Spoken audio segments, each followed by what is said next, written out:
Hello everyone, आज हम लोग इथोलॉजी के बारे में पढ़ेंगे। ये बीएससी 6 सेमेस्टर जूलॉजी का टॉपिक है। तो चलिए देख लेते हैं इथोलॉजी क्या होता है। इथोलॉजी के अंतर्गत हम लोग एनिमल्स के बिहेवियर की स्टडी करते हैं। ठीक है, कोई भी एनिमल से, जैसे कि मोर नाच रहा है तो वो क्यों नाच रहा है, इसके बारे में हम लोग स्टडी किस में करते हैं, इथोलॉजी के अंतर्गत। तो इथोलॉजी का डिफिनेशन देख लीजिए। इथोलॉजी क्या होता है, the branch of biology that deal with the systematic study of animals behaviour is known as ethology. ठीक है, तो इथोलॉजी जो होता है बायोलॉजी का एक ब्रांच होता है जो कि क्या डील करता है, एनिमल्स के बिहेवियर के बारे में। ठीक है, कि मोर क्यों नाच रहा है, क्योंकि उसको जब मेटिंग करना रहता है तब मोर नाचता है। और जो हनी बी होती है अपने फूड को सर्च करने के लिए जाती है, वेगल डांस करती है। तो वो वेगल डांस क्यों कर रही है, क्योंकि फूड सर्चिंग करने के लिए कर रही है। तो एनिमल्स के बिहेवियर को देख करके हम उसके बारे में क्या करते हैं, स्टडी करते हैं। उसी को हम कहते हैं इथोलॉजी। ठीक है, नेक्स्ट देखिए, जो इथोलॉजी होता है ये ग्रीक वर्ड से मिलकर के बना होता है। दो ग्रीक वर्ड होते हैं। सबसे पहला इथोज का मतलब होता है हैबिट एंड लोगोज का मतलब होता है स्टडी। ठीक है, और behaviour usually study under natural conditions, मतलब हम जब एनिमल्स के बिहेवियर का स्टडी कर रहे हैं तो उस एनिमल्स को नेचुरल कंडीशंस में ही हम उसका स्टडी करेंगे। ऐसा नहीं है कि यदि हम पीकॉक के बारे में स्टडी कर रहे हैं तो उसको नेचुरल कंडीशन से मतलब उसको जंगल से उठा करके अपने घर में ला करके रख दिया और उसके बाद हम क्या कर रहे हैं कि उसके बारे में स्टडी कर रहे हैं कि वो किस प्रकार से कैसा बिहेवियर शो कर रहा है उसको। बल्कि हम लोग क्या करेंगे कि यदि हमको उसके बिहेवियर के बारे में स्टडी करना है तो उसको एक नेचुरल इन्वायरमेंट ही प्रदान करेंगे, मतलब उसको हमें जंगल में जाकर ही उसका क्या करना पड़ेगा, स्टडी करना पड़ेगा। ठीक है, आगे देखिए, scientist who study ethology are known as ethologist. जो इथोलॉजी के बारे में स्टडी करता है उस साइंटिस्ट को क्या कहते हैं, इथोलॉजिस्ट कहा जाता है। नेक्स्ट देखिए, नेक्स्ट बताया गया है टाइप ऑफ एनिमल बिहेवियर के बारे में, कि एनिमल्स के कितने प्रकार के बिहेवियर्स होते हैं। ठीक है, तो एनिमल्स के दो प्रकार के बिहेवियर होते हैं। एक होता है इनेट बिहेवियर एंड सेकेंड होता है लर्निंग बिहेवियर। इनेट बिहेवियर का मतलब क्या होता है, ऐसा बिहेवियर जो कि जन्म से ही प्राप्त हो। ठीक है, जो आपके माता पिता से ही आप लोग को मिला हो, वो बिहेवियर क्या कहलाता है, इनेट बिहेवियर कहलाता है। जैसे कि जब कोई भी बच्चा पैदा होता है तो वो क्या होता है कि रोता है। ठीक है, या फिर वो हंसने लगता है। तो जब उसका रोना या हंसना वो क्या होता है, इनेट बिहेवियर के अंतर्गत आता है। क्योंकि किसी भी छोटे बच्चे को ये नहीं बताया जाता है कि रोना उसको कैसे और किस उसको हंसना कैसे है। तो ये किस में आता है, इनेट बिहेवियर में। और लर्निंग बिहेवियर कौन सा बिहेवियर होता है, जो आप लोग कोई भी चीज़ अपने एक्सपीरियंस से उसके बारे में जानते हैं, वो क्या होता है, लर्निंग बिहेवियर। जैसे कि आप लोग आज पढ़ रहे हैं, पढ़ने के बाद इसके बारे में आप लोग जो भी जानेंगे ये क्या है, एक लर्निंग बिहेवियर है। ठीक है, तो इनेट बिहेवियर लर्निंग बिहेवियर में आप लोग अंतर देख गए होंगे कि इनेट बिहेवियर जो कि आपको जन्म से ही पता हो, इसको सीखने की आवश्यकता नहीं होती, वो इनेट बिहेवियर होती है। लर्निंग बिहेवियर जिसको सीखने की आवश्यकता होती है, ठीक है, वो लर्निंग बिहेवियर में आती है। इनेट बिहेवियर को और किन किन नामों से जाना जाता है, तो इनेट बिहेवियर को इनबॉर्न बिहेवियर भी कहा जाता है, फिक्स एक्शन पैटर्न भी कहा जाता है और एक्सटिंक्ट बिहेवियर के नाम से भी जाना जाता है। ये सभी इनेट बिहेवियर के ही अलग अलग नाम है। ठीक है, तो चलिए सबसे पहले हम लोग इनेट बिहेवियर के बारे में देख लेते हैं।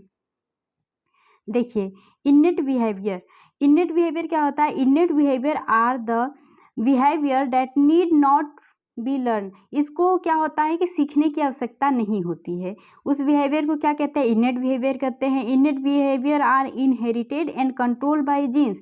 क्योंकि ये बिहेवियर आप लोग को आपके माता पिता से मिला हुआ है, तो इसका कंट्रोल किसके द्वारा होता है, जीन्स के द्वारा होता है। क्योंकि ये एक जनरेशन से दूसरे जनरेशन में जीन्स के द्वारा ही जो भी सूचनाएं होती हैं वे जाती हैं। ठीक है, तो ये जीन्स के द्वारा कंट्रोल होता है और ये एक जनरेशन से दूसरे जनरेशन में पास आउट होता रहता है। इसका एग्जाम्पल्स देख लीजिए। एग्जाम्पल्स में क्या बताया गया है कि during the breeding seasons a peacock start dancing as soon as it see a हेंस। इसमें बताया गया कि जो पीकॉक है वो ब्रीडिंग सीजन में डांस करता है। ठीक है, ताकि वो क्या कर सके, पी हेंस को अपनी तरफ अट्रैक्ट कर सके ब्रीडिंग करने के लिए। ठीक है, तो इसको डांस करना कोई भी सिखाता नहीं है क्या, पीकॉक के लिए क्या कोई डांस कोचिंग खुला हुआ है जहाँ पे वो जाके डांस सीखेगा, तो वो उसका क्या है, जन्मजात है लक्षण। ठीक है, कि जब उसको ब्रीड करना रहेगा तो वो क्या करेगा, पीकॉक डांस करेगा। ये इसको सिखाया गया नहीं रहता है। आगे देखिए, bees do not be learn build their hives. जो मधुमक्खियाँ अपनी छत्ता को बनाती हैं, तो क्या मधुमक्खियों को छत्ता बनाने के लिए उसको सिखाया जाता है, मधुमक्खियों को कभी भी छत्ता बनाना सिखाया नहीं जाता है। वे क्या होता है कि वो जन्मजात उनका लक्षण होता है। ठीक है, आगे देखिए, a bird never learn constructed nest. जो पक्षी होती हैं उनको जो अपना घोंसला वो बनाती हैं, उनको घोंसला बनाना भी कोई सिखाता नहीं है। वे क्या होता है, उनका जन्मजात लक्षण होता है। ठीक है, नेक्स्ट देखिए फीचर्स ऑफ इनेट बिहेवियर। इनेट बिहेवियर के क्या क्या फीचर्स होते हैं, ठीक है। तो सबसे पहला फीचर्स इसका क्या होता है कि ये हेरिटेबल नेचर का होता है। हेरिटेबल नेचर का मतलब क्या होता है कि ऐसा बिहेवियर जो कि माता पिता से क्या आ जाए, बच्चों में चला जाए, वो क्या होते हैं हेरिटेबल नेचर के होते हैं, ठीक है। तो ये क्या होते हैं, इनहेरिटेड होते रहते हैं एक जनरेशन से दूसरे जनरेशन में। और ये कंट्रोल किसके द्वारा होते हैं, तो जीन्स के द्वारा, क्योंकि एक जनरेशन से दूसरे जनरेशन में जाएंगे तो इसका जो होता है, जो भी लक्षण जो जीन्स होते हैं, जीन्स पे ही वो इनकोड होते हैं, ठीक है, कि कौन से बिहेवियर को आगे जाना है, ठीक है। आगे देखिए इसके एग्जाम्पल्स यदि आप लोग देखें तो इसके एग्जाम्पल्स बहुत सारे हैं, जैसे कि फीडिंग पैटर्न, कि भोजन किस प्रकार से उसको खाना है, ठीक है। तो ये कोई उसको बताता नहीं है, वो खुद से जान जाते हैं। स्माइलिंग, हंसना और उसका रोना, ह्यूमंस में जो होता है बच्चों का हंसना और रोना, उनको ये कोई नहीं बताता है कि उनको हंसना कैसे है, रोना कैसे है। और डांसिंग ऑफ पीकॉक, जो पीकॉक डांस करते रहते हैं अब मेटिंग करने के लिए, तो वो भी पीकॉक को कोई भी डांस सिखाया गया नहीं रहता है, वे खुद ही करते हैं। तो ये क्या होते हैं, एक जनरेशन से दूसरे जनरेशन में क्या होते हैं कि पास आउट होते रहते हैं।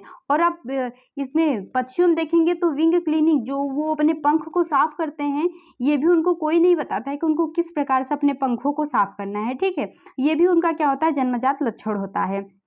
अब नेक्स्ट हम देख लेते हैं, नेक्स्ट इसमें क्या है, इनफ्लेक्सिबल। इनफ्लेक्सिबल का मतलब क्या होता है, innate behaviour are not modified by development और एक्सपीरियंस, मतलब कि इसको आप चेंज नहीं कर सकते हैं कि आप लोग कुछ सीखे और इनेट बिहेवियर को आप चेंज कर दें, ये चेंज नहीं हो सकता है, ठीक है। कोई भी एक्सपीरियंस आप करें या कुछ भी करें तो इसको आप मॉडिफाइड नहीं कर सकते, उसको बदल नहीं सकते हैं।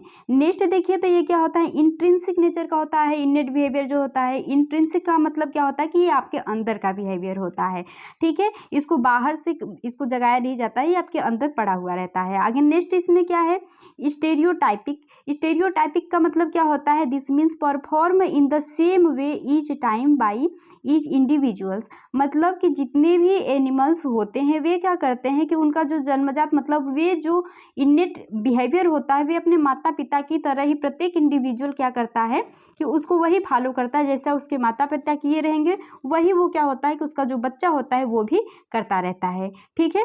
तो ये क्या होता है कि सेम वे सेम तरीके से प्रत्येक सभी लोगों के द्वारा वो किया जाता है। नेक्स्ट देखिए हमारा आगे बताया गया है कंज्यूमेट। कंज्यूमेट का मतलब क्या होता है कि परिपूर्ण व्यवहार, मतलब the characters are fully developed और एक्सप्रेस्ड एट फर्स्ट परफॉर्मेंस, मतलब जिस चीज़ के बारे में आप जितने अच्छे से जानते रहेंगे उस चीज़ को बहुत ही अच्छे से करेंगे ना। तो ये क्या होता है कि ये जो इनेट बिहेवियर जो इसका होता है, ये क्या होता है, एक तरह से इसका परिपूर्ण व्यवहार होता है, इसके बारे में वो अच्छे से कर लेता है, ठीक है। नेक्स्ट अब हम लोग देख लेते हैं लर्न बिहेवियर के बारे में कि लर्न बिहेवियर क्या होता है। तो लर्न बिहेवियर क्या होता है, जो कि क्या होता है कि किसी भी चीज़ को सीखने के बाद या एक्सपीरियंस करने के बाद उसके बारे में पता चलता है, वो लर्न बिहेवियर होता है, ठीक है। तो इसका डिफिनेशन देख लीजिए, learn behaviour is behaviour that occur only after experience और प्रैक्टिस, मतलब किसी भी चीज़ का एक्सपीरियंस कर रहे हैं, प्रैक्टिस कर रहे हैं, उसके बाद जो चीज़ आप सीख रहे हैं, ठीक है। लाइफ में आप धीरे धीरे जब आगे जाते हैं तो बहुत चीज़ें आप दूसरों को देख करके या कुछ खुद कर करके आप लोग उसको क्या करते हैं, सीखते हैं। तो जो चीज़ आप सीख रहे हैं वो क्या होता है, लर्न बिहेवियर कहलाता है, ठीक है। तो learn behaviour generally more adaptive होता है इनेट बिहेवियर की अपेक्षा, ठीक है, बहुत ही ज़्यादा एडाप्टिव होता है, क्योंकि जो चीज़ आप सीखते हैं उसको क्या करते हैं, एडाप्ट करना बहुत ही अच्छा होता है, ठीक है। मतलब यदि आप बहुत ही जैसे अभी कुछ सीखे हुए हैं और आगे और अच्छे एक्सपीरियंस हो गए तो उससे और भी ज़्यादा अच्छे से सीख लेते हैं, तो ये क्या होता है कि आपको उस प्रकार से एडाप्ट करना बहुत ही ज़्यादा आसान हो जाता है उस सिचुएशन को, ठीक है। तो ये बहुत ही ज़्यादा एडाप्टिव हो जाता है। नेक्स्ट बताया गया है learn behaviour can be change if condition change. Learn behaviour को हम चेंज कर सकते हैं यदि कंडीशन चेंज हो जाए, ठीक है। नेक्स्ट देखिए इसके एग्जांपल्स के बारे में देख लीजिए, जैसे कि प्रे आइडेंटिफिकेशंस। इसमें जैसे कि प्रे आइडेंटिफिकेशन, जो शिकारी होता है उसका आइडेंटिफिकेशन करना, जैसे कि जो शेर है एक बार देख लिया कि ये हाथ में जो गन लेकर आए हैं तो ये हमें मारेंगे, ठीक है। एक बार उसमें एक्सपीरियंस ये कर लिया तो अगली बार क्या होगा कि यदि किसी भी मनुष्य को अपने हाथ में गन लिए हुए दिखेगा तो वो क्या हो जाए, समझ जाएगा कि वो उसे मारने के लिए ही आ रहा है, ठीक है। और टूल्स यूज किसी भी जैसे उपकरण है, जैसे कि आप लोग को मिक्सर ग्राइंडर चलाना है, आप लोग को चलाने नहीं आता है, लेकिन आप लोग उसका एक्सपीरियंस सीख लेंगे तो उसको क्या करेंगे, अच्छे से कर सकेंगे, ठीक है। तो वो भी आप लोग का लर्नर बिहेवियर के एग्जाम्पल्स में आ जाएगा।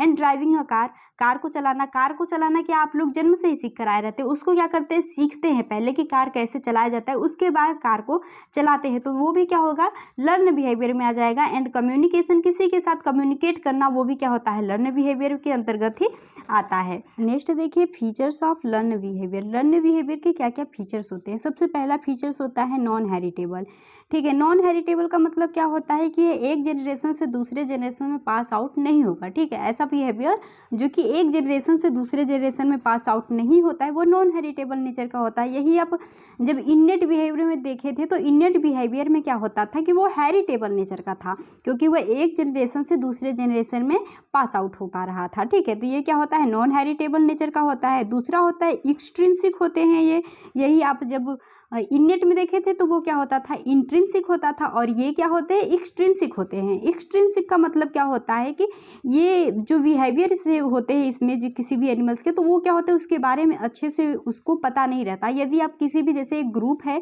इस ग्रुप में ढेर सारे क्या है कि ढेर सारे आप ले लिए एनिमल्स को, और उसमें से क्या करें कि किसी भी एक एनिमल्स को निकाल करके बाहर कर दें, ठीक है, और सभी एनिमल्स को एक ही ग्रुप में रखे हैं, तो ये एनिमल्स को आप सिखा रहे हैं तो ये उस चीज़ को कर लेंगे, लेकिन आप इसको यदि नहीं सिखा रहे हैं तो ये उस चीज़ को नहीं कर पाएगा, ठीक है। तो इसमें क्या होता है कि ये जो यदि इसको आइसोलेट कर दें तो ये उस चीज़ को बहुत ही अच्छे से नहीं कर पाते हैं, ठीक है। तो ये एक्सट्रिंसिक नेचर का होता है, क्योंकि इनको बाहर से सीखने की आवश्यकता होती है, ये उस चीज़ को पहले से ही नहीं जानते रहते हैं, ठीक है। इसमें बताया गया है कि ये क्या होते हैं, एडाप्टेबल होते हैं। एडाप्टेबल मतलब क्या होते हैं कि capable of modification to suit changing conditions, मतलब कि क्या है कि यदि कोई भी कंडीशंस यदि चेंज होता है तो उसके अनुसार ये क्या करते हैं, खुद को मॉडिफाइड कर देते हैं। जैसे कि देखते हैं पक्षियों में माइग्रेशन होता रहता है कि यदि यहाँ पे वो रह रहे हैं, यहाँ पे क्या होता है कि बहुत ही ज़्यादा उनको गर्मी लगने लगी, तो वो क्या होंगे कि यहाँ से वे दूसरे जगह पे माइग्रेट कर जाते हैं, ठीक है। जब यहाँ का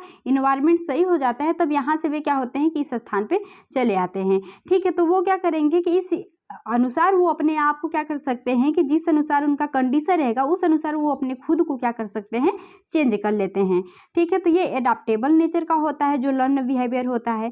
नेक्स्ट बताया गया है परमुटेबल। ये परमुटेबल होते हैं, it means pattern and sequence में change over times as result experience, मतलब ये जो पैटर्न कोई भी काम कर रहे हैं उसका पैटर्न और सीक्वेंस चेंज हो सकता है, ठीक है। जिस हिसाब से उनका एक्सपीरियंस रहेगा, जिस हिसाब से वो सीखे रहेंगे, उस हिसाब से सबका पैटर्न सीक्वेंस चेंज हो सकता है। यही आप इनेट बिहेवियर में देखे थे तो उनका जो पैटर्न था वो चेंज नहीं हो सकता था, ठीक है। उनका सेम पैटर्न होता था कि जैसे उनके माता पिता कर रहे थे सेम का सेम उनका जो आने वाला संतति है वो संतति भी सेम टू सेम अपने माता पिता की तरह ही वो काम करेगा, ठीक है। क्योंकि उसको जन्म से ही वे लक्षण मिले हुए हैं तो वो अपने माता पिता की तरह ही वे लक्षण को दिखाता है। लेकिन इसमें क्या होता है कि हर व्यक्ति का अपना अलग अलग एक्सपीरियंस होता है, तो जिस हिसाब से सबका एक्सपीरियंस होता है उसी हिसाब से वे क्या करते हैं, उनका पैटर्न और उनका जो सीक्वेंस होता है वो होता रहता है, ठीक है। तो चलिए एक बार रिवाइज कर लेते हैं कि हमने अभी तक क्या क्या आप लोग को बताया है। तो देखिए हमने आप लोग को बताया कि इथोलॉजी क्या होता है। तो इथोलॉजी में हमने आप लोग को बताया कि इथोलॉजी जो होता है ये ब्रांच अब बायोलॉजी का एक ब्रांच होता है जिसके अंतर्गत हम लोग एनिमल्स के बिहेवियर के बारे में स्टडी करते हैं, ठीक है। और एनिमल्स बिहेवियर जो होता है वो दो प्रकार का होता है, एक होता है इनेट बिहेवियर एंड सेकेंड होता है लर्निंग बिहेवियर। इनेट बिहेवियर वैसा बिहेवियर जो कि आपको जन्म से ही मिला हुआ है, आपके पेरेंट्स से आप लोग को मिला हुआ है, वो बिहेवियर होता है innate behaviour. And learning behaviour वो बिहेवियर जो कि आप लोग खुद एक्सपीरियंस करके सीखते हैं, वे बिहेवियर क्या कहलाता है, लर्निंग बिहेवियर कहलाता है, ठीक है। इनेट बिहेवियर के आप लोग को ढेर सारे एग्जाम्पल्स हमने बताए थे कि कौन कौन से एग्जाम्पल्स हो सकते हैं। जैसे कि देखते हैं जो मकड़ी होती है वे अपने झाला जो होता है वो अपना बनाती है छत्ता, तो वो कैसे बनाती है, वो जो होता है उसका जन्मजात लक्षण होता है, ठीक है। एंड रिफ्लेक्स एक्शन भी ये क्या होता है, इनेट बिहेवियर का ही एक क्या होता है कि एग्जाम्पल्स होता है। जैसे कि यहाँ पे कोई गर्म चीज़ है, ठीक है, यहाँ पे गर्म चीज़ है और यहाँ पे आप लोग क्या कर रहे हैं, अपना हाथ रख रहे हैं, तो आप लोग को कोई कहता नहीं है कि हाथ हटा लो तो तुमको वो जो पेन हो रहा है जलने का वो नहीं होगा, ठीक है। वे क्या है, जन्म से ही लक्षण आप लोग को मिला हुआ है कि आप लोग को पता चला यहाँ पर हाथ रखे तो आप लोग को जला, तो आप लोग तुरंत अपने हाथ को हटा लिए, तो वो भी इनेट बिहेवियर का ही पार्ट होता है।